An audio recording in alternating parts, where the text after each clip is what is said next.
aprende muita coisa toda semana e, além do que a gente conta, além dos casos que ensinam muito para nós, a gente conta com revisões muito bem feitas pelos nossos residentes, que sempre acrescentam aquela visão que a gente já tinha das coisas. Estou aqui, como sempre, ao lado da Edileide, que tenazmente conduz a sessão.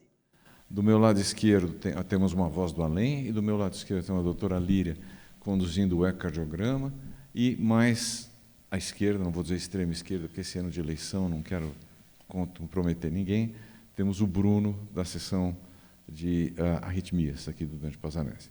Edileide? Boa tarde a todos, agradeço a presença de todo mundo. Realmente, essa reunião, a gente aprendeu um pouquinho com cada caso clínico que é apresentado.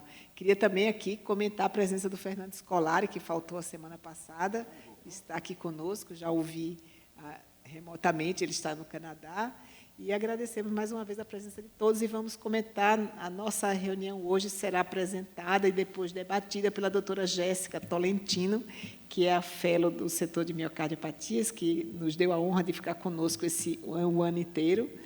E, por favor, então, doutora Jéssica, pode começar a apresentação. Vamos lá, então. Boa tarde, gente. Como a doutora Edileide já bem apresentou, sou a Jéssica, R3 do setor de miocardiopatias. Caso bem legal hoje, vocês vão gostar. A primeira consulta dessa paciente foi no ano de 2020. É uma paciente do sexo feminino, 53 anos, procedente de São Paulo. Ela vem encaminhada ao nosso ambulatório com história de vários episódios de FA de alta resposta. Episódios esses iniciados em 2011, acompanhados de dor precordial atípica. Nessa ocasião, ela já tinha sido submetida a 2 ablações em outros serviços e 30 cardioversões elétricas. Então, era uma paciente com uma longa jornada em pronto-socorros, bem sintomáticas. Chegou para a gente na consulta, mantendo a classe funcional 2/3 e uma queixa de palpitações recorrentes. Inclusive, durante a primeira consulta, ela apresentou um paroxismo de FA de alta resposta. De medicações, em uso de levotiroxina, propafenona, metoprolol, ansiolíticos, varfarina e betaistina. De antecedentes pessoais, já tinha apresentado um tromboembolismo pulmonar há cerca de 10 anos, já tinha um diagnóstico de SAF, um AVE isquêmico há mais de 5 anos e hipotiroidismo. De exame físico, além dessa intercorrência da FA de alta resposta durante a consulta, nada mais que chamasse atenção. Trazia para a gente também um angio-TC de coronárias prévia, sem lesões, com um padrão coronariano de dominância direita. E, para iniciar aqui a discussão, o eletro que ela trouxe para a gente, né?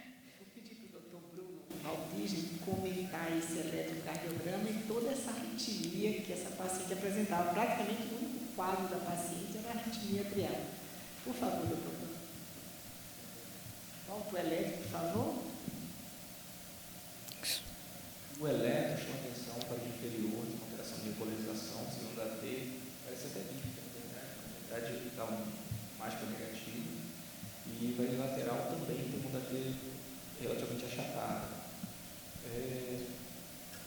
Não estou vendo mais nada que chame muita atenção, nem para o tipo de condução, nem alteração mais importante que isso. Eu posso fazer uma pergunta para o Bruno? Bruno, tem uma história de 30 cardioversões elétricas. Isso pode lesar o coração, essas cardioversões repetidas, ou é uma coisa segura? Você tem lesão no momento da cardioversão, você tem relação de troponina. Mas quando você pensa em desfibrilador, você tem uma relação muito clara com o pior prognóstico com choque repetido. A gente não sabe ao certo se a relação de causa ou de efeito do músculo doente já demandando mais choque. Mas, com certeza, tem, talvez em algum momento, ela deveria ter tido uma intervenção um pouco mais enérgica, se a gente precisa passar por isso. Eu pergunto porque, é claro, a energia é diferente, mas a gente vê, às vezes, pela ressonância, o paciente pós-parada com lesão epicárdica, tanto na parede anterior como na parede lateral, mais ou menos onde as pastas estão colocadas. Mas é claro, pós-parada, a intensidade do choque é outra, então não é comum, não é sempre que a gente vê, mas às vezes a gente vê. Mas eu já vi também pós-trauma intenso, que leva um pontapé, lutador, leva um pontapé muito forte na parede lateral, às vezes forma uma lesão. Esse eletro não tem um padrão de sobrecarga de ventrículo esquerdo? Esses R's bem altos, a sonda até achetada, a gente não pode considerar isso como sobrecarga de ventrículo esquerdo?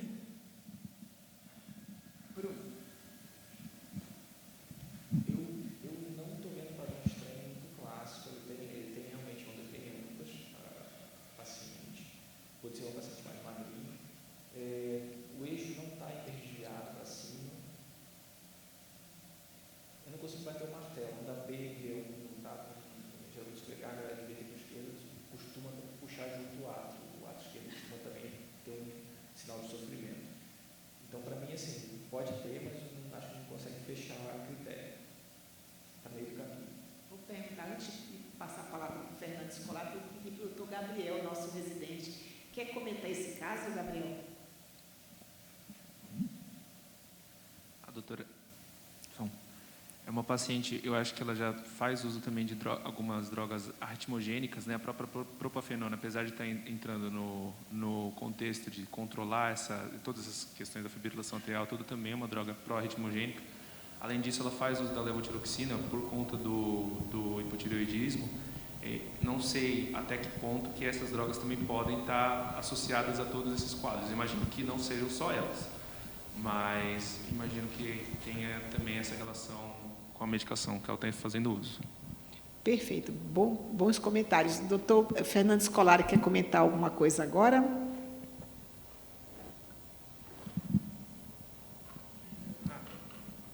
Fernando?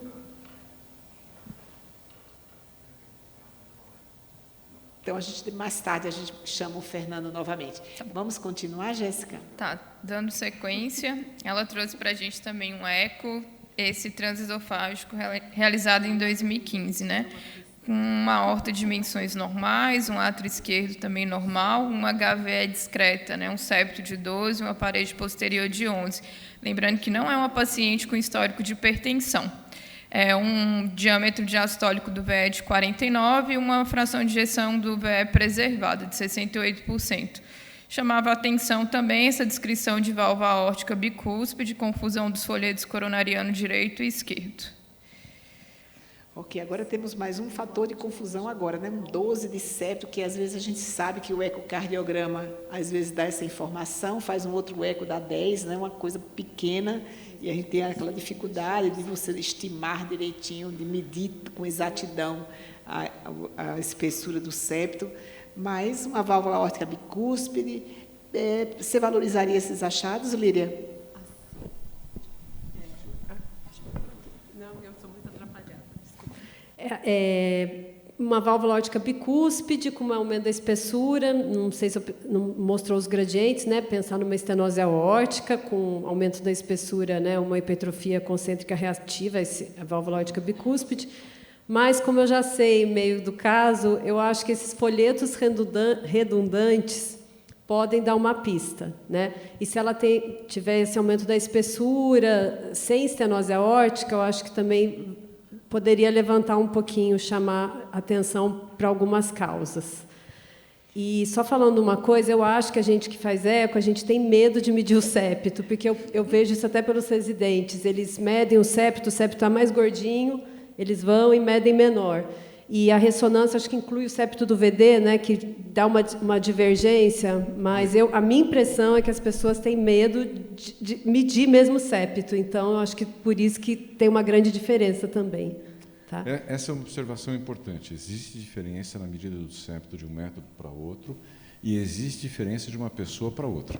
Não é todo mundo que, mesmo na ressonância, mede o septo do mesmo jeito.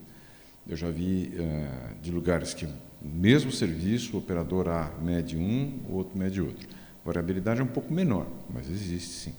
E eu concordo com você, as pessoas sempre tendem a querer encolher o septo. Vou pedir para o Henrique comentar, que ele falou que ele até fez um trabalho com o Fernando Scolari sobre exatamente essa questão da espessura septal. Por favor, Henrique. Fernando não pode falar. Bom dia a todos, então. Eu sou o Henrique, sou um dos alunos de IC do Hospital de Clínicas de Porto Alegre, sou R2 da Medicina Interna, e trabalho com o Fernando Scolari há uns 6 anos, mais ou menos, no setor de cardiopatia hipertrófica. O que a gente via no nosso ambulatório realmente era uma diferença de espessuras, né, nos ecocárdios, nas espessuras septais. E com essa, nós chamou a atenção, a gente realizou um trabalho com um N em torno de 44 pacientes, comparando a espessura de ressonância magnética com a espessura do ecocárdio, pegando uma temporalidade próxima ali de ecocárdio e ressonância, e se viu uma diferença em torno de 2,5 milímetros entre um outro. Isso, bastante. Então, que acaba alterando, né, até para questões diagnósticas ou prognósticas do paciente. Fernando, você continua sem som? Não, voltou. Ok. Eu perdi o início do caso, infelizmente, mas assim, eu acho que essa discrepância de espessuras, eu acho que ela é importante, principalmente nos dois, nos opostos, né? Nas pequenas espessuras e nas grandes espessuras, onde tem mais divergência, né? E interessante, esse trabalho que o Henrique comentou, a gente olhando os dados, e é dados que já tem na literatura de outros grupos também, tanto espessuras pequenas podem ser reclassificadas como maiores pela ressonância, quanto grandes espessuras no eco, às vezes, são menores na ressonância. Por isso que eu acho que é importante, pelo menos a gente tem como prática lá, se o paciente tem condições de fazer uma ressonância, a gente acaba fazendo em todo mundo, para ter uma maior certeza, né? Até porque isso pode reclassificar em termos de diagnóstico e até estratificação para implante de CDI. Perfeito. E o eco também, a gente tem uma limitação para medir as espessuras das paredes lateral, né, principalmente anterolateral, e o septo inferior também. Eu acho que a gente pode, se a gente não fizer um eixo curto muito detalhado, a gente pode deixar passar assim, aumento nessas regiões. Tá? Essa paciente não é hipertensa, ela tem 12 milímetros de septo. Eu fico pensando aqui se a gente iria valorizar tanto isso, um aumento tão pequeno que um outro eco podia não medir dessa forma. Então, coisas muito pequenas assim, talvez a gente não desse muita importância, né? Não, fiquei me perguntando se não poderia ser valorizado em função do eletrocardiograma. Ele pode não ter critérios clássicos de HVE, mas realmente é uma grande amplitude. Perfeito. Veja que não tem critérios clássicos, né, para a gente dizer que tem SVE, mas tem uma arritmia, tem coisas aí na história, né? Vamos em frente. Vamos em frente. Bom, para deixar a discussão mais interessante, acho que também para ficar a mensagem, né, do diagnóstico, da importância de todos os sintomas do paciente, inclusive os que não têm a ver com o aparelho cardiovascular, a nossa paciente apresentava uma dor crônica desde a infância. Desde que ela tem memória, assim, que ela lembra da infância dela, ela sentia dores, né, dores difusas, principalmente nos membros superiores e membros inferiores, inclusive com várias idas a diversos especialistas, especialistas do SUS, de serviço particular, e não foi encontrado, na época, nenhum diagnóstico para essas dores. E acompanhar a paciente durante toda a vida dela, até chegar aqui para a gente. Essa vai ser, então, a nossa primeira pista diagnóstica, né? Quem não sabe o diagnóstico dessa paciente, eu acho que aqui em cima todo mundo sabe, no auditório, e, Fernando, vocês valorizariam esse sintoma? Não era uma dorzinha bobeira, ela disse que procurava o pronto-socorro em várias ocasiões. Alguém tem alguma ideia? Marcelo? Alguma doença reumatológica, mas juntando com a fibrilação atrial e com que a paciente tem 12 de septo, fica mais difícil.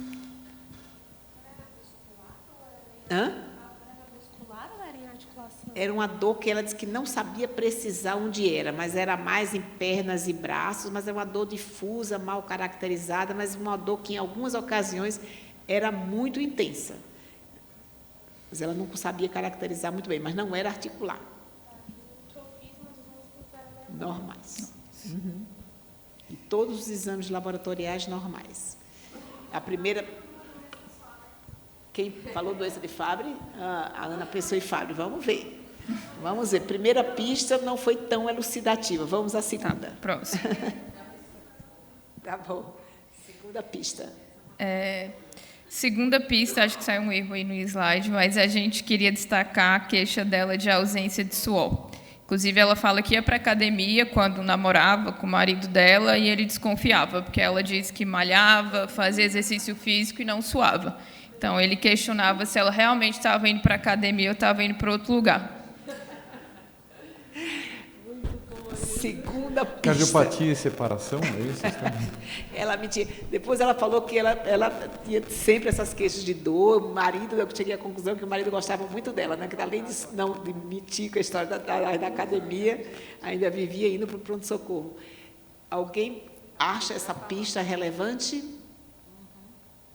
A Ioná falou que sim. Qual o que você pensa, Ioná? Talvez doença de Fabry, né? Mais outra pista. Fernando, você valorizaria essas duas pistas ou não? Eu acho que todo paciente com um espectro de hipertrofia ventricular, a gente tem que valorizar absolutamente de tudo. A gente, principalmente quando o paciente é jovem, que não é comum a gente ver hipertrofias, todas as doenças de depósito, Fabry, fibrose, enfim, tudo pode ter manifestações extracardíacas. E até que alguém prove o contrário, eu acho que a gente sempre tem que botar, mesmo que a gente não entenda, a gente tem que botar dentro de um pacote e tentar juntar as manifestações, né? E claro, eu acho que é importante a gente usar os nossos colegas, né? Às vezes a gente não entende de miopatias, né, musculares periféricas, mas o colega reumatologista entende. Muitas vezes o colega geneticista, para ele isso é óbvio, é uma síndrome que para a gente não é. E sempre lembrar que nem toda expressão genética é completa, né? A gente tem situações fenotípicas incompletas. Então, com certeza, sempre tem que pegar um sinal de alerta e investigar um pouquinho. Uma coisa que a gente podia pensar que essa paciente em algum momento foi hipertireoideia, né? Fez uma tireoidite Hashimoto, depois virou hipo, mas ela deveria suar muito, né? Não tem hipoidrose, né? Deveria suar e não justificaria essas queixas de dor, né? Então, tem dois sintomas que a gente precisa esclarecer. Tem mais pistas, Jéssica? Tem. Terceira pista, que aí é a história que ela chegou para a gente, né? Aí na fase adulta já ela começou a apresentar esse quadro de fibrilação atrial recorrente, bem importante, com histórico de 30 cardioversões. Falar para o Bruno que você fez uma terceira ablação nela, né, Bruno? Em novembro agora ele fez a terceira. Não, a ablação foi a terceira. Foi, sem cardioversão dessa vez. A gente olhou o eletro dela, ela tinha, na verdade, uma arritmia mais organizada, era fibrilação atrial ainda, mas talvez parecia até um serrilhado de flutter em alguns momentos, talvez por cicatriz da ablação prévia. Mas quando a gente entrou ainda tinha veia reconectada e a gente aproveitou e deu um retoque nas linhas da ablação da FA e na linha do flutter. Então ela voltou. Vou dar spoiler, além do diagnóstico, você já sabe qual é, você sabe, teria alguma outra hipótese diagnóstica para justificar essa fibrilação atrial tão recorrente? Na verdade, tem pacientes que recorrem com frequência. Eu conheci a paciente, ela é magrinha, pescocinho fino. Assim, uma coisa que a gente tem que pensar quando o paciente foge desse perfil é a apneia do sono. Porque assim, a população está obesa, a população está crescendo e queixo curto, se você olhar, pedir para abrir a boca, tiver, vamos assim, você imaginar uma dificuldade de intubação, uma lampate ruim, você tem que sempre pensar em apneia do sono como causa de várias fibrilações, episódios sem sucesso. E doenças também que estressem o ato de alguma forma, ou por volume ou por pressão. Ou seja, o ato que não consegue esvaziar se estressa e o grito dele, o choro dele é fibrilar. Refluxo gastroesofágico seria uma possibilidade para esse paciente ou não? É uma possibilidade. Às vezes alguns pacientes que estão com fibrilação atrial crônica, persistente, você trata e o esôfago para de irritar o átrio. Mas isso aí seria mais exclusão. Acontece, mas a gente precisa pensar, é uma opção de tratamento, mas é mais diagnóstico de exclusão. Precisamos de mais pistas, doutora Jéssica. Essa agora é para arrematar. Última pista, ela tinha um irmão que apresentava essas lesões de pele. E agora, pessoal? Hã? Agora fechou. Vejam que se a gente não é que a gente não vai ter um irmão na consulta junto com ela para mostrar essa barriga para a gente fazer o diagnóstico, né? Isso complica um pouco. Mas minha sugestão é que os pacientes levem foto da família na praia daqui para frente. Perfeito. Vamos. Agora a doutora Líria apresentar o eco para a gente. Será que a doutora Líria vai confirmar esse diagnóstico ou não? Então, eu fiz o ecocardiograma dessa paciente agora. E vou já colocar aqui direto. Mostra, a gente vê aqui a janela parasternal longitudinal, né? Ela tem uma ascendente um pouquinho ectasiada, ainda mais para mulher de 37, uma dilatação discreta. A raiz aórtica também, eu medi deu 36, que bem para uma dilatação discreta mesmo. E a gente desculpa. E a gente pode ver, né, o ventrículo direito, o ventrículo esquerdo, o átrio esquerdo e a aorta. Aqui chama a atenção a aorta um pouquinho calcificada, espessada, a mitral, nem achei ela muito redundante, não, que nem foi descrito no eco prévio, né? E chama a atenção que ela tem assim, um leve aumento da espessura, predominantemente septal. Para a mulher 11 de parede posterior também fala a favor de uma hipertrofia concêntrica, né? Lembrando que a gente não fala mais hipertrofia, a gente fala em aumento da espessura com índice de massa elevado, né? E, prosseguindo aqui para o eixo curto, a gente vê um ventrículo com função normal, né? O músculo papilar dela não me chamou a atenção, não me pareceu hipertrofiado, hiperrefringente. E a válvula aórtica, que foi descrita como bivalvular, é trivalvular mesmo, é que ela tem um ponto de cálcio mais nessa comissura, então, por isso que eu acho que foi laudado fora como uma válvula aórtica bivalvular. Tá?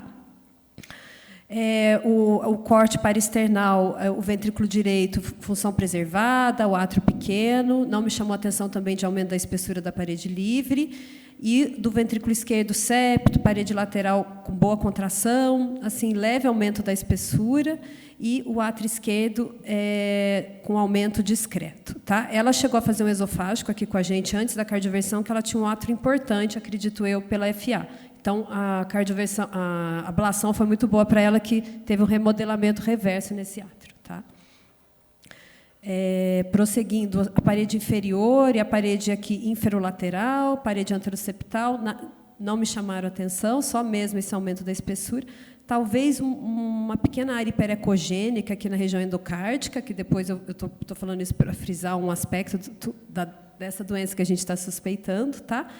E, assim, um eco parece assim, um eco, ou paciente que tem hipertensão, né, mas é um eco meio inocente, não chegaria a nenhuma conclusão por aqui. Tá?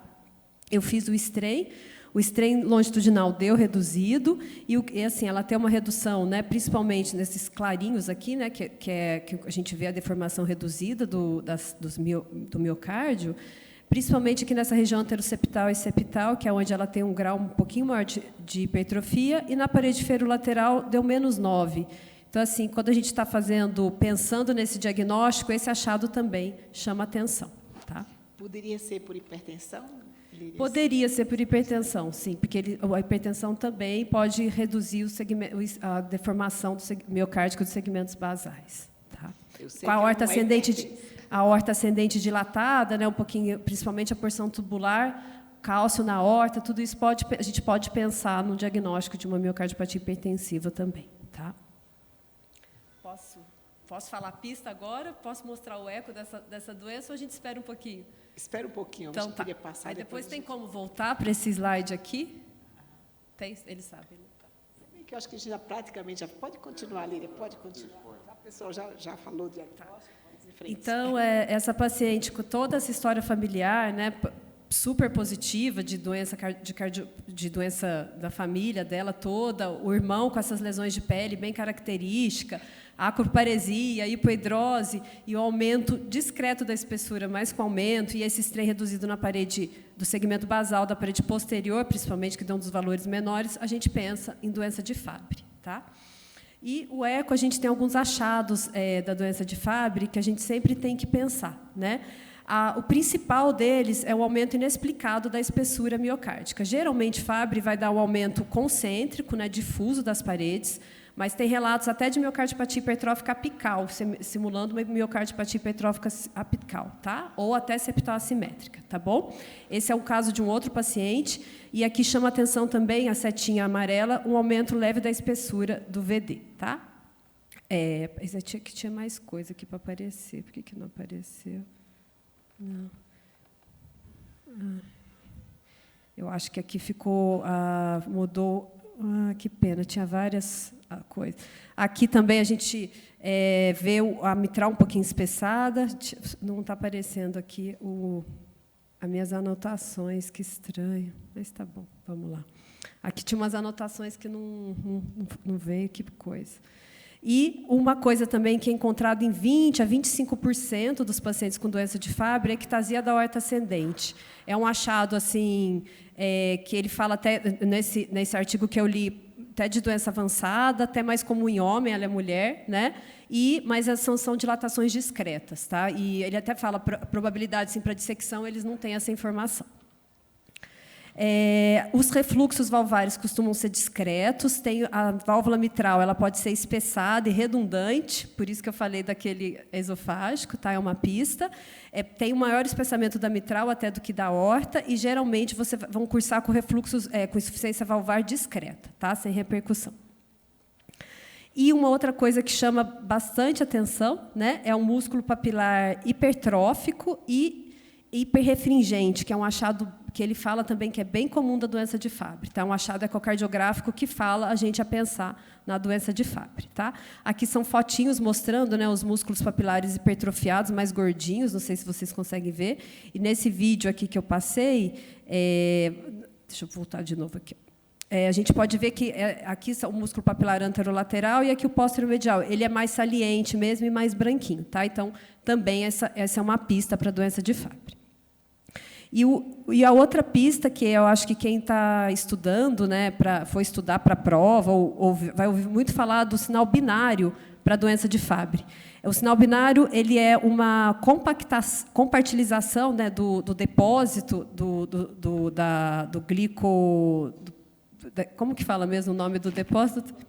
Isso, que ele deposita mais no endocárdio e faz com que o endocárdio fique branco, mais brilhante. Então, por isso que é o sinal binário, como se tivesse duas camadas. Então, a gente vê o músculo no interior mais branquinho, né? Eu não sei passar esse negócio direito, não, que eu queria que corresse aqui. E o músculo, a parte mais dentro do miocárdio, ele é mais cinza, então isso fala a favor. Mas é um achado com pouca sensibilidade e baixa especificidade também para a doença de Fabry. Mas foi primeiramente descrito para essa patologia. Tá? O Doppler tecidual, para a gente avaliar a função diastólica. A doença de Fabry, geralmente, ela vai cursar com disfunção diastólica discreta ou moderada, grau 1 ou 2. Né? Isso diferencia até da amiloidose, que a gente vê padrão restritivo, porque o depósito da amiloidose é no interstício, é extracelular, né? Então, é como se o ventrículo ficasse um pouco mais duro do que da doença de Fabry, que o depósito é intracelular. Tá? Os átrios também costumam ser aumentados, mas diferente até da amiloidose, os átrios costumam ter uma dilatação discreta, moderada, e o strain também dá reduzido, porque pode ter depósito também. Tá? E o strain, que é bem sugestivo, essa redução do strain na porção basal da parede inferolateral, principalmente. E esse strain é associado com fibrose, tá? Até na ressonância. Mas também ele é bem sugestivo, né? Principalmente quando essa região do strain basal dá menor que menos 12. Tá bom? E são mais ou menos esses os achados que a gente tem, que foi o que eu falei para vocês. Tá? Uma pena que não saiu a escrita, não sei o que aconteceu. Líria, mas nossa paciente não tinha quase nada disso, né? A nossa paciente tinha um septo de 12, uma parede posterior de 11, a disfunção diastólica de grau 1, um átrio discreto, né, válvulas, nada chamado, e uma ectasia da aorta, que foi o que eu acho que encaixou. E o strain que deu reduzido assim nas porções basais, mas mais na porção basal da parede esferolateral. Eu não sei se é por ela ser mulher também, né, que pode ter esses achados mais frustros. Então, eu esperaria, não tinha aquele sinal binário, né? Eu fui quente querendo achar várias coisas, mas eu achei um exame meio frustro assim. Tá. Perfeito. Fernando, só comentando como a gente poderia deixar passar esse diagnóstico, né? Porque era a paciente que falava tanto da sua fibrilação atrial, das suas ablações, das suas cardioversões, e quase que não falava dessa dor, foi meio interrogatório mesmo, sintomatológico, bem depois, mas não era uma coisa que ela trouxesse à consulta como queixa. Então, ficaria meio esse 12, que a gente ia achar que o ecocardiografia podia ter errado, né? Como é fácil passar. Pedíamos um eco bem feito com a doutora Líria, que também não ia chamar muita atenção para a gente, como deve ter Fabry por aí, que a gente não faz o diagnóstico, não é verdade? Eu estava justamente fazendo o exercício, se eu pegasse essa paciente com uma primeira manifestação de fibrilação atrial e aquele eco, se eu valorizaria outros achados. E eu acho que a chance de passar é muito grande. Se ela não trouxer espontaneamente, quem é que vai perguntar se o paciente soa pouco, se tem dores ou formigamentos periféricos? Pois é. Não faz parte da nossa anamnese padrão. Pois é. Até a hipoidrose a gente não ia perguntar. Sua menos, a gente não pergunta isso na nossa consulta. O que você acha? Concordo com o Fernando. Aí não pergunta. Eu vou passar a perguntar mais diante de todo paciente com hipertrofia sobre suor. Ou seja, é importante um cônjuge ciumento para imaginar que a pessoa não está fazendo ginástica. Isso ajuda no diagnóstico. É um outro sinal de alerta. Sinal de alerta. Vamos em frente, Jéssica. Bom, agora para falar sobre os achados da ressonância, doutor Ibrahim. Agora para fazer o diagnóstico. Se os outros exames tinham sido frustros, a ressonância também será. Antes de mais nada, quero fazer duas observações. Essa paciente, ela tem uma dificuldade muito grande de via de acesso, então não foi feita injeção de contraste nela. Depois eu vou comentar rapidamente como seria um realce tardio característico, ou pelo menos bastante sugestivo desse tipo de achado. A segunda coisa é que alguns dos dados que eu vou mostrar não são daqui da casa, tá? Eu preciso agradecer em segredo a alguém que providenciou alguma das informações para nós, mas nem tudo foi feito aqui. Então, o que nós vamos começar mostrando são as imagens paradas dos localizadores. O que chama atenção nela é a quase ausência de anormalidades. Se observa um aumento da espessura na porção basal do septo interventricular, mais do que qualquer outra coisa, mas vejo que a área cardíaca tem dimensões preservadas, não se nota sobrecarga de câmeras praticamente, né? Aqui o apêndice atrás esquerdo aparecendo um pouquinho mais, e a gente consegue ver a origem normal das artérias coronárias, que, como ela tinha dor, sempre é bom a gente olhar. Ao se analisar a contratilidade, se observa a contratilidade preservada em praticamente toda a extensão do ventrículo esquerdo, com um leve aumento da espessura nas porções mais basais do septo interventricular, mas, sinceramente, a análise visual, mesmo essa medida aqui de 15 milímetros, que englobou, Líria, todo o septo, então daí um pouco daquela diferença que você já mencionou, sinceramente, na análise visual de muita gente, esse exame passaria como normal. Alguém chamou atenção para a presença dessa imagem de turbilhonamento próximo à via de saída e tentou associar com aquela imagem do septo um pouco mais espesso. Como na semana passada nós vimos um caso de septo em sigmoide, eu pedi esses dados para mostrar. Em primeiro lugar, a gente não observa aquele turbilhonamento que se via aqui. É até interessante para a gente lembrar daquela membrana muscular que existia mais, com turbilhonamento. Nesse caso, não existia. Não se vê turbilhonamento, projeção à via de saída, nem em direção à raiz da aorta. Nota-se, de mais uma vez, a contratilidade preservada, com aumento muito localizado da espessura na porção mais basal do septo interventricular. Existe, sim, essa aorta cujas alterações reproduzem a do ecocardiograma, mas, de qualquer maneira, foi feita uma série para avaliar a velocidade de fluxo e nota-se aí qualquer alteração na válvula aórtica, nota-se apenas um pequeno refluxo valvar mitral, mais uma vez, aqui, esse jatinho escuro, mais uma vez, reproduzindo o ecocardiograma. Muito bem, diante da falta de realce tardio, se a gente não dispuser de técnicas mais avançadas de imagem, o exame passaria por aqui e alguém diria, olha, sinceramente, não sei o que é. Mas, se as pessoas dispõem, é por isso que eu disse, parte não foi feita aqui, se a pessoa dispõe de técnicas mais avançadas de imagem, eles podem conseguir fazer, então, um mapa do miocárdio. Esse mapa nada mais é do que uma sequência, espero que o pessoal lá da ressonância esteja vendo, para poder ver uma aplicação prática disso, nada mais é do que uma série de estímulos no miocárdio, obtendo respostas que vão variar conforme o estímulo que a gente dá. Lembra, a ressonância é feita baseado na resposta que a gente obtém do átomo de hidrogênio que a gente estimulou. O átomo entra no magneto, a gente consegue, ele passa a se comportar de uma maneira que a gente imagina qual seja, estimula aquele próton dá uma resposta para nós que varia de acordo com a molécula onde ele está ligado.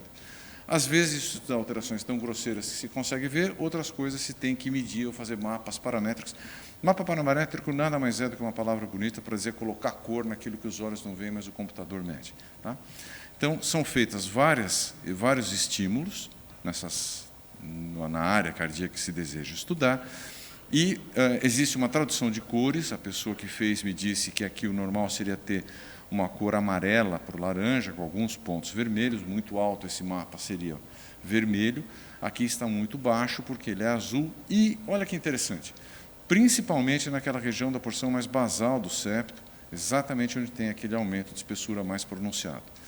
Numa máquina 3 Tesla, que foi de onde se obtiveram esses dados, o valor de referência, e esse valor de referência varia de serviço para serviço, se alguém for, por exemplo, numa empresa que faz diagnóstico em vários centros laboratoriais, que tem várias máquinas de ressonância, cada uma delas se aconselha que tenha o seu normal para aquela máquina, porque existe uma variabilidade nessa medida.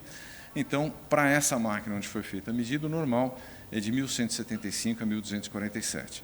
E nesse paciente foi, então, conseguido esse resultado, esse T1 nativo, como a gente chama.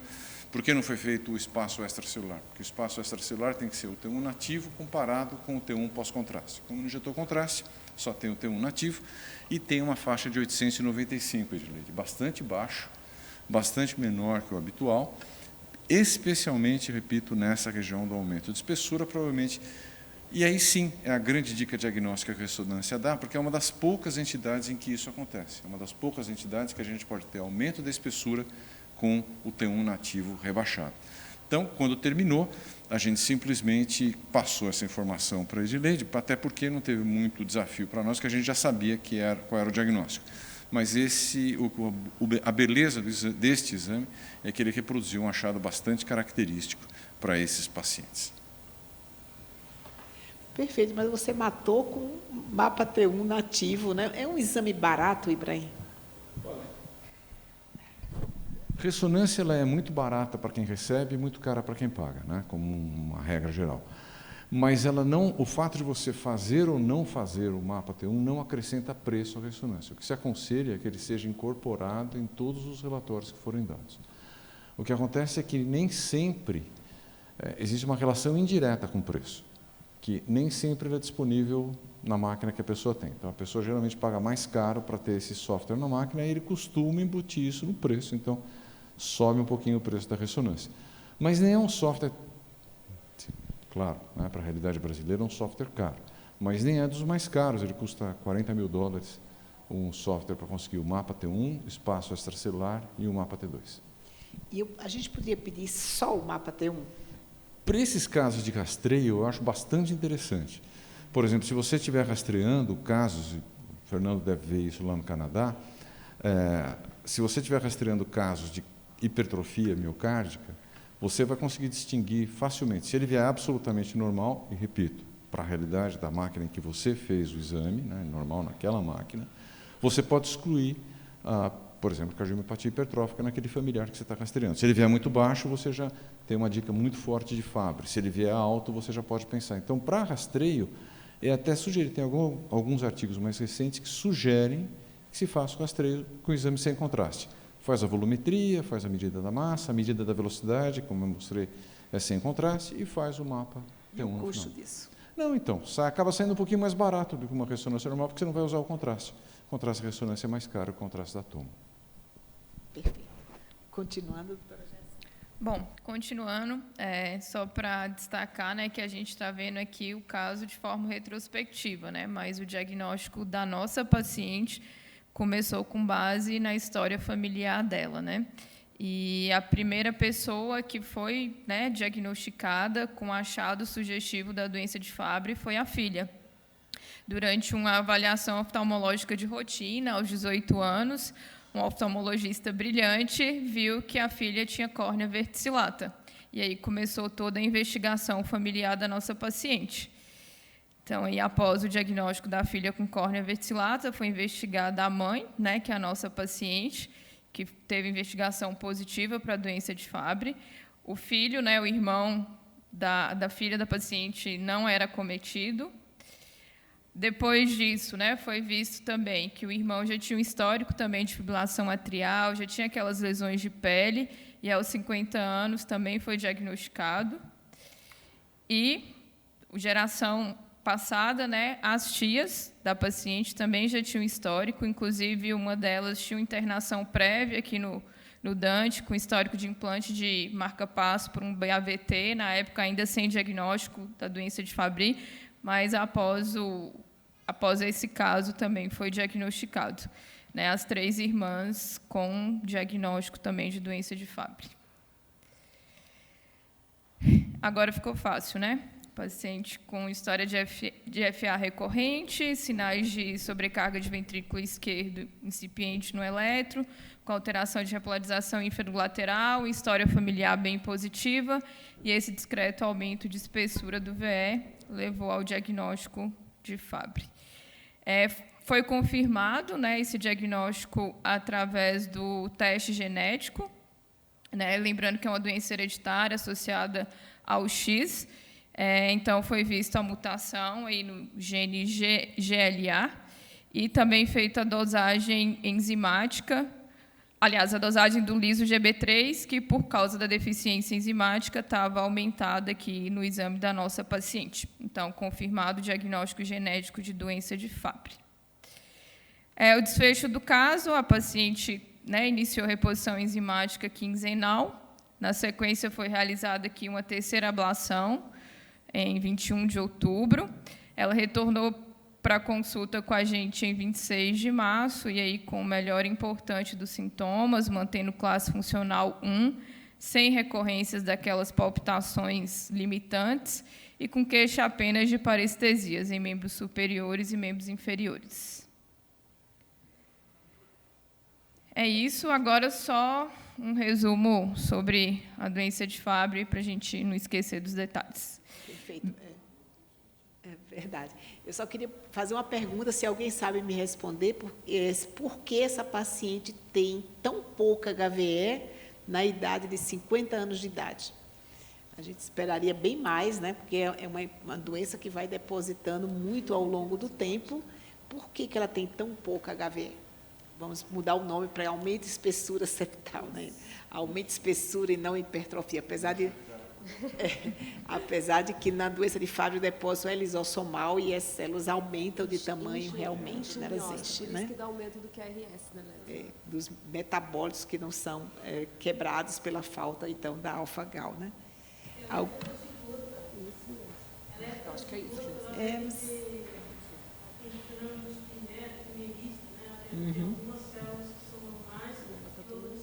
Sim, tem mosaicismos, né? Mas, na verdade, o que é interessante nessa paciente, esse caso é bem interessante, é porque a gente não costuma ver fenótipo clássico. Ela tem uma mutação, que é a CQ513, que dá uma ausência, uma diminuição muito intensa da atividade enzimática, e ela faz um depósito em todos os locais, que a gente chama do fenótipo clássico da doença.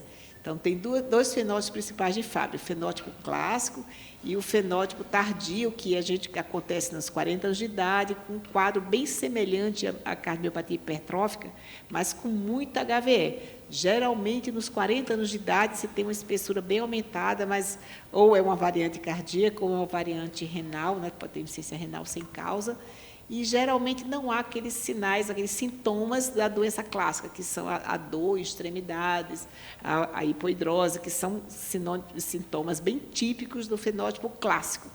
E no fenótipo clássico não é comum ter tanto aumento de espessura como no fenótipo tardio, na variante cardíaca e renal. Essa paciente se comportou muito parecido com o irmão dela, teve um fenótipo clássico, com manifestações precoces desde a infância, e é característico do fenótipo clássico não ter tanta espessura aumentada como é do fenótipo tardio. Então, esse foi o porquê dela ter tão pouca HVE, ser tão difícil o diagnóstico por exames, mas se a gente valorizar a história, a gente então vê que não é tão difícil assim. Se ela tivesse o fenótipo tardio, teria muito mais HVE e seria mais fácil o diagnóstico. Eu queria aproveitar para fazer um comentário em relação a isso para quem faz método diagnóstico, né, Líria? Que a gente tem que pensar que alguma coisa pode estar errada, porque como a Líria comentou muito bem, e o Fernando meio que reproduziu uma experiência, as pessoas tendem a achar que todo exame é normal, principalmente quando faz fora de um centro como o Dante. No Dante, as pessoas já esperam que o exame seja doente, mas fora, as pessoas acham muito que o exame pode ser normal. Então, medi 15 aqui, nossa, acho que eu tomei muito café, deixa eu medir um pouquinho. Olha, deu 13, deu 12, tá vendo? Então, peça, meça meia hora depois, dá uma repensada na coisa, porque a gente pode estar diante de formas atípicas ou expressões menos clássicas das doenças e a gente pode ajudar a fazer o diagnóstico, dependendo do que a gente valorizar. E a história familiar dessa paciente é muito interessante. Ela tem 2 tias, né, maternas, que as 2 chegaram aqui no Dante precisando de marca-passo, todas 2 com FA, mas as 2 sem HVE no início, né? Com 70 anos de idade apareceu um septo de 15, quer dizer, bem tardiamente, um aumento de espessura não tão importante assim. O irmão também, que tem todos aqueles angioqueratomas, o irmão também não tem um aumento de espessura significativo, ou seja, os métodos de imagem não são tão bons para eles, mas para a história é bastante rica e com muita história familiar. Sim, Marcelo, pode falar?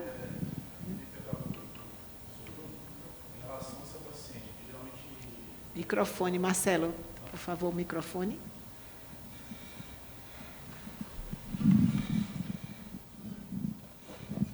Queria perguntar ao doutor Bruno, em relação a, geralmente quando o paciente tem FA e hipertrófica, geralmente a gente não usa CHADS, né, para anticoagular esses pacientes. Em relação ao FAB, usa o CHADS para anticoagular alguma coisa? Acho que o raciocínio é o mesmo, a doença, o CHADS, na verdade, é uma extrapolação do AFib que foi para FA não valvar. Tudo bem, não é não valvar, mas é uma doença específica. Até onde eu sei, você não tem como, você não utiliza CHADS para Fabry, nem para hipertrófica, nem para nenhuma nem para amiloidose também, restritiva. Nem para amiloidose, para nenhuma nem restritiva. para Fabry. Nada que é... Não CHADS. Abaixo CHADS. Alguma pergunta mais? Vamos em frente. Então, vamos lá, dar alguns comentários bem rápidos. É uma doença rara, né, uma doença genética recessiva ligada ao cromossomo X. O diagnóstico é desafiador, como a gente bem viu. E um estudo, né, fazendo uma revisão, a avaliação desses pacientes passa, em média, por 10 especialistas antes do diagnóstico. Com relação à fisiopatologia, a gente tem uma mutação no gene GLA, que é ligada ao cromossomo X. Essa mutação vai ocasionar a deficiência de alfa-galactosidase A, e aí gerando um acúmulo de glicoesfingolipídios, o GB3. E esse acúmulo, né, um acúmulo multissistêmico, vai gerar disfunção metabólica e morte celular. Com relação ao quadro clínico, né, como eu disse, o acometimento é multissistêmico, então a gente tem acometimento de todos os sistemas, causando aí cardiomiopatia de Fabry, disfunção renal com proteinúria, córnea verticillata, pelo depósito aí dos glicoesfingolipídios na córnea, acroparestesia, sintomas gastrointestinais e os angioqueratomas. Com relação à cardiomiopatia de Fabry, os achados principais eletrocardiográficos, né, a gente pode encontrar um PR curto, bloqueios de ramo, um R em AVL maior que 11 mV, um infra de ST em parede inferior e FA recorrente. A doutora já destacou bem os achados do eco, né, mas aumento de espessura do VE, que não é tão acentuado assim, os músculos papilares proeminentes, o aumento biatrial e a diminuição do strain longitudinal no segmento basal inferolateral. E na ressonância, o aumento de T2 na parede inferolateral, sugerindo inflamação, e o aumento tardio do gadolínio. O aumento de espessura só não é tão importante na forma clássica da doença. Na variante cardíaca, ele é bem importante e vai aumentando com o tempo. Isso não tem relação com ser um diagnóstico tardio, é da mutação mesmo, característica da mutação. E ela não tinha aumento do T2 em nenhuma parede do coração.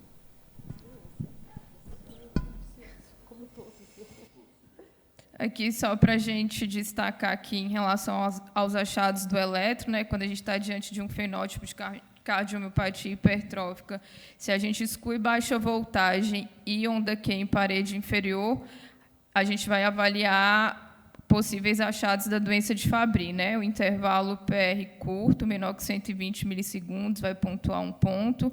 Um QR de duração aumentada, bloqueio de ramo direito completo ou incompleto, um R em AVL maior que 11 mV e infra de ST.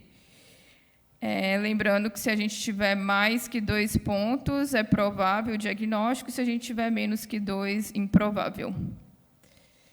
Com relação ao diagnóstico, existem 2 métodos principais que a gente vai usar: a dosagem de enzima alfa-galactosidase.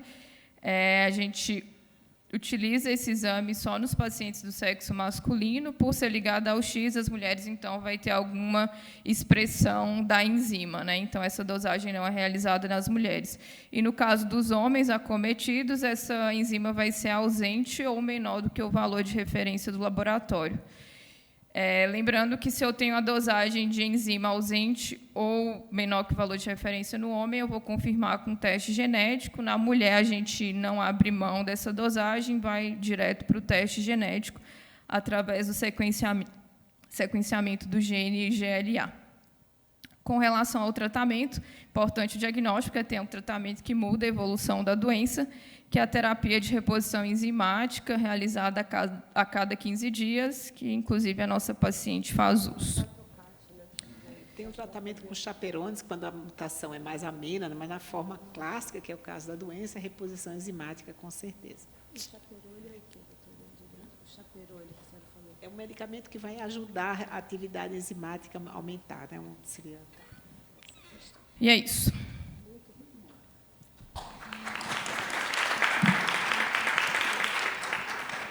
Eu acho que a gente podia comentar aqui sobre, ainda temos alguns minutinhos, sobre qual a nossa estratégia de investigação para esses pacientes, além da gente valorizar as queixas da história, né? Se a gente deveria fazer, o que a gente deveria fazer para perseguir mais o diagnóstico. Quem quer comentar? Dr. Maicon? Conversar com muita conversa. Exatamente, eu concordo com a doutora Líria. Eu acho que é uma boa conversa, saber extrair as palavras certas do doente, né? E nunca desvalorizar o que o doente fala. Nunca só colocar na caixinha não vale nada. Sempre levar em conta, por mais que você não vá usar para o diagnóstico, mas aquilo pode ser a pedra fundamental que faltava para você chegar num objetivo. Michael, o pessoal fala muito que o eco é operador dependente, mas eu acho que nada é operador dependente como a anamnese. A anamnese é a coisa mais operador dependente. E na história clínica, eu queria valorizar a história familiar, né? Então, veja que na hipertrófica não é comum tanta gente ter tantos familiares acometidos, mas na doença de Fabry, geralmente, em média, você tem 5 familiares acometidos por cada paciente diagnosticado. Então, não esperar sempre esses achados da forma clássica, que são hipohidrose, né? Essa história desse acometimento de angioqueratomas. Então, não é tão comum nos pacientes que têm a variante cardíaca, eles não estão ausentes. Mas, na forma clássica, você vai ter menos espessuras, vai ter mais história familiar também. Só uma ponderação, do ponto de vista de rastreio clínico, eu separaria assim, existem as cardiopatias de fenótipo hipertrófico, que são cardiopura, e as que têm manifestações sistêmicas. Se eu fosse pesquisar assim, qualquer manifestação sistêmica diferente do esperado, ele entraria nessa caixa dessa investigação. E o eletrocardiograma, né? Eu queria destacar o eletro aqui, porque muitas vezes você pode não ter HVE, né? Que aliás é o momento ideal de reposição enzimática, quando o paciente não tem um coração muito acometido, e você já tem alguma alteração eletrocardiográfica que serve como screening, um exame barato, um exame fácil. A gente valorizar as alterações pode ser uma chave da questão. Ela está nesse momento, então? Pois é, essa paciente já tem algum acometimento, já tem bastante arritmia atrial, mas ela está repondo enzima. Ainda não é a variante cardíaca, talvez que já com muita fibrose, etc. e tal, que essa paciente não tem, parece-nos, né? Seria realmente o momento em que a gente poderia fazer uma prevenção de pior acometimento futuro, né? Mas o eletrocardiograma dela, seria possível mostrar de novo o eletro, Jéssica? Ela não tem nenhum daqueles achados, mas ela tem uma repolarização em parede inferior, um ST tendendo a ter um infra de ST, que vejam que vale 3 pontos naquele score proposto. Ela tem um ST retificado, mas não é infra, né, Bruno? E quando a T invertida. Mas a gente olha e quer dizer que tem um infra ali, né, para a gente nos ajudar a usar aquele score. Acho que o eletro não vai voltar. Acho que não consegue voltar o eletro, né? Está aqui na tela. Algum comentário, Fernando? Voltamos ao eletro. Se a gente insistisse muito, Bruno, podia dizer que tem um infrazinho na parede inferior? Pela amizade. Pela amizade, sim. Não, mas tem uma alteração de repolarização, sim, que não é uma alteração normal. Não dá para dizer. Normal, sem dúvida nenhuma, não é. Então, não dá para dizer. Isso você tinha dito, né? Que ele tinha uma alteração de repolarização, né? Mas não infra. Mas não infra. vejam que o INFRA de ST ganharia 3 pontos naquele score proposto e que acima de 2 você já tem um diagnóstico de Fabry provável. Então, mas tem uma alteração de repolarização bem significativa em parede inferior. Tem um distúrbio de condução no ramo direito, também dá para a gente dizer. Tem um RS, R' ali, em outros elétrons a gente conseguia ver melhor do que nesse. Talvez, acompanhando a evolução dela, daqui a uns 5 anos, esse eletro fique uma onda, assim, um ST claramente invertido e bem claro, né? Porque a gente também pega uma coisa muito seccional. Mesmo ressonância, mesmo eco, às vezes a gente acompanha o paciente por mais 4, 5 anos e fica muito mais claro, né? Em cardiopatia ritmogênica de VD, a gente vê muito isso, né? Metade dos pacientes que não fecharam o diagnóstico, estão limítrofes, vão fechar repetindo o exame daqui a 4, 5 anos. E o mapa T1, Ibrahim? Defenda o mapa T1 para todo paciente com hipertrófia. Para todo paciente com aumento da espessura, em homenagem ao Dr. Acef, eu acho que a gente deveria ter o mapa T1. Acho que é uma ferramenta poderosa, fácil execução. O difícil é chegar até lá, porque, como eu disse, tem que padronizar, tem que encontrar gente normal, fazer o seu banco de dados de pessoas normais, estabelecer para você o que está acima e abaixo da normalidade. Feito isso, que é, digamos assim, o pré-lançamento da ferramenta, mas, às vezes, a ferramenta sendo disponível, é rápido, é uma série de 2, 3 minutos, que a gente pode nem precisar do contraste e já vai ajudar muito a fazer esse screening. Claro, ele é pouco específico. Então, por exemplo, nós podemos ter uma pessoa um pouco mais velha, que tenha fatores de risco mais pronunciados para a doença coronária, e a gente pode ter alterações no mapa T1 ou do T1 nativo, perdão, por causa de uma doença de microcirculação. Então, não dá para bater o martelo só com ele, é isso ou aquilo. É um hipertenso, tem espessura miocárdica de 14 e tem uma alteração no mapa T1. Então, não. Você entra no conjunto da obra, mas é uma peça importante do quebra-cabeça que poderia ser mais explorada. Mas se eu tenho um paciente adolescente com 13 milímetros de espessura, eu faço o mapa T1 e ele é normal a alto, eu posso descartar a Fabry. Exatamente, você pode descartar a Fabry. Pode ter insuficiência renal, isso não pode, dificulta não tem nada, problema. Essa é a grande vantagem dele. dele. Né? Em pacientes que têm dificuldade de acesso, como ela, em acesso venoso, né? Em pacientes que têm insuficiência renal, com clearance de creatinina abaixo de 30, ou os raros pacientes, felizmente muito raros, que tiveram alergia ao gadolínio, a gente pode fazer dispensando o meio de contraste paramagnético. Fernando Scolari, no Canadá, onde você está, se faz ressonância sem mapa T1? Faço, assim, o Canadá ele é bastante heterogêneo, né? Então, assim, com certeza nos grandes centros aqui se tem disponível, né? Toronto General tem disponível, se faz, mas não é todo lugar. A gente acha que a gente põe num pedestal, assim, né? Outros países como tem absolutamente tudo, mas não é bem assim. Mas, sim, o centro de referências com certeza tem essa ferramenta, como outras. E eu até queria fazer um comentário sobre o que o Dr. Ibrahim falou, como é importante essa ferramenta, só que a gente também não discute muito ela, não fala, não pede, então também não tem pressão para alguns centros ter, né?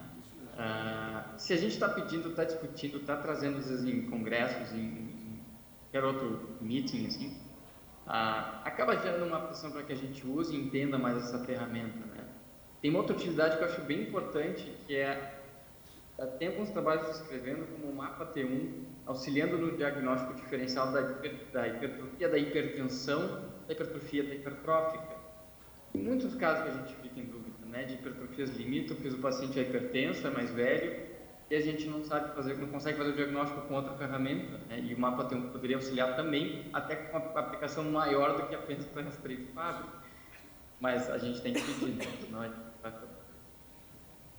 Excelente. Quer comentar, Ibrahim? Não. HVL, hipertensão. Eu acho perfeito, é isso mesmo. O comentário foi preciso. Acho que a gente pode encerrar mais uma brilhante reunião de Mioc-Imagem, agradecendo a todos pela presença. Obrigado, Fernando, seus comentários sempre oportunos e brilhantes. Obrigado, doutora, pela revisão. Bruno, Líria, Maico, doutora Edileide, com a palavra para finalizar os trabalhos. Só agradecer mais uma vez, desejar um bom dia a todos.